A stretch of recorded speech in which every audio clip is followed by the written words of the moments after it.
On the right side of the screen, you'll find the volume controls. There's a green meter on the side. It'll move up and down to indicate the volume of the computer. You can also mute the computer by pressing the mute button. Under those options are your microphone controls. This includes the podium microphone power button and the wireless microphone power button. The podium microphone is located on the podium beside your Wacom tablet.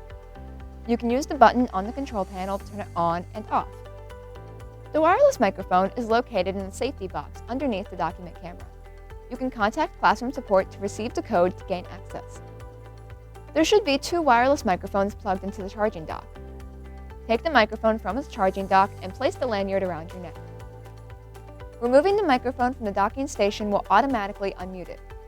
Make sure that the microphone is also turned on the control panel. When you are finished with class, make sure to turn your microphone off on the control panel. Remove the microphone and place it back in the safety box. It will automatically be muted once it is on the charging station. Be sure to put it in its charging station again so it can be fully charged for the next user.